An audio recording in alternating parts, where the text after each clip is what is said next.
তাহলে আমরা কর্ডেট নন কর্ডেটদের বৈশিষ্ট্য একটু গল্প আকারে মনে রাখতে পারি। তাহলে আমরা প্রথমে নন কর্ডাটার বৈশিষ্ট্য চিন্তা করি। তাহলে নন কর্ডাটা প্রাণীর শ্রেণীবিন্যাস আমরা এখন করব কি পর্যন্ত, পর্ব পর্যন্ত তাদের শ্রেণীবিন্যাস করব। তাহলে নন কর্ডাটা পর্ব কত পর্যন্ত, 1 থেকে 8 নাম্বার পর্ব হলো নন কর্ডাটা, অর্থাৎ পরিফেরা থেকে একাইনোডার্মাটা পর্ব হলো নন কর্ডাটা। আর কর্ডাটা নাম শুনে বোঝা যাচ্ছে যে এটা হলো কর্ডেট, তার মানে তার নটোকর্ড থাকে। এবার নন কর্ডেটদের বৈশিষ্ট্য কি হবে একটু চিন্তা করো, মুখস্থ করার কোনো কিছু না, তুমি গল্প আকারে নন কর্ডাটার বৈশিষ্ট্যগুলো তুমি মনে রাখতে পারো। একটা জিনিস ভাবো, আমি মানুষ, আমি তো কর্ডেট, তাই না? তাহলে আমার বৈশিষ্ট্যগুলোই হলো কর্ডেটের বৈশিষ্ট্য, আর আমার উল্টা বৈশিষ্ট্যগুলো হলো নন কর্ডেটের বৈশিষ্ট্য। আসো আমরা একটু মিলাই মনে রাখি, আমাদের বৈশিষ্ট্যের সাথে মিল রেখে মনে রাখি, মুখস্থ করবো না আমরা কোনো কিছু। তাহলে আমি মানুষ, আমার কর্ডেট, আমার হৃৎপিণ্ড কোন দিকে আছে বলো তো? অঙ্কীয় দিক। সামনের দিকটাকে বলা হয় অঙ্কীয়, ব্যাক সাইডটাকে বলা হয় পৃষ্ঠীয়। তাহলে আমার হার্ট তো বুকের দিকে আছে, তার মানে অঙ্কীয় দিকে আছে। তাহলে আমরা মনে রাখবো কর্ডেটদের হৃৎপিণ্ড কোন দিকে থাকে? অঙ্কীয় দিকে। কর্ডেটদের হৃৎপিণ্ড যদি অঙ্কীয় দিকে থাকে তাহলে নন কর্ডেটদের কোন দিকে থাকবে? পৃষ্ঠীয় দিকে। তাহলে কর্ডেটদের হৃৎপিণ্ড থাকে অঙ্কীয় দিকে, নন কর্ডেটের থাকে পৃষ্ঠীয় দিকে। এবার আরেকটা বৈশিষ্ট্য আমরা চিন্তা করি, কর্ডেটদের স্নায়ুরজ্জু বা নার্ভ কর্ড থাকে পৃষ্ঠীয় দিকে, যে আমাদের মেরুদণ্ডের মধ্য দিয়ে আমাদের স্নায়ুরজ্জু বা সুষুমা কাণ্ড আসে। তাহলে কর্ডেটদের যেহেতু স্নায়ুরজ্জু পৃষ্ঠীয় দিকে, নন কর্ডেটদের কি দিকে হবে? অঙ্কীয় দিকে, উল্টা, জাস্ট অপোজিট।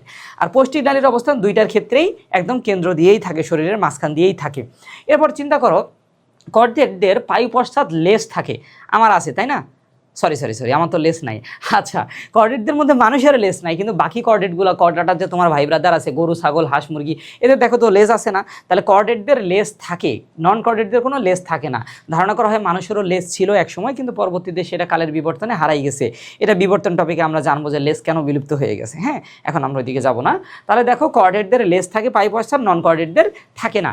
এরপর আমরা যখন ভ্রূণীয় অবস্থায় ছিলাম তখন এই যে গলবিল অঞ্চলে আমাদের অনেকগুলো ছিদ্র ছিল, এই ছিদ্রগুলোকে বলা হয় গলবিলীয় ফুলকারন্ধ্র।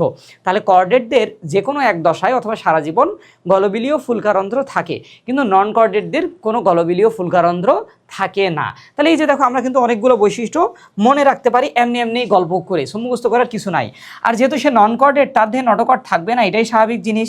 তারপর বলছিলাম এর গলবিলীয় ফুলকারন্ধ্র নাই, কর্ডেটদের আছে। এদের পায়ু পশ্চাৎ লেজ থাকে না, কর্ডেটদের আছে। স্নায়ুরজ্জুটা কোন দিকে থাকে? এর অঙ্কীয় দিকে। আমাদের কোন দিকে থাকবে? পৃষ্ঠীয় দিকে। আমাদের হৃৎপিণ্ড অঙ্কীয় দিকে, এর হৃৎপিণ্ড কোন দিকে? পৃষ্ঠীয় দিকে। রক্তে হিমোগ্লোবিন কোথায় অবস্থান করে? রক্তের হিমোগ্লোবিন রক্তরসে অবস্থান করে। কিন্তু আমাদের হিমোগ্লোবিন কোথায় থাকে? রক্তকণিকায়, আরবিসির মধ্যে থাকে বা লোহিত রক্তকণিকার মধ্যে থাকে। এরপর দেখো রক্ত সংবহনতন্ত্রে হেপাটিক পোর্টাল তন্ত্র অনুপস্থিত। হেপাটিক পোর্টাল তন্ত্রটা হলো একটা উন্নত ধরনের সংবহন। তাহলে এরা তো অনুন্নত, কারণ এরা তো শুরুর দিকে আছে, আর কর্ডাটা তো শেষের দিকে আছে, তার মানে সে উন্নত।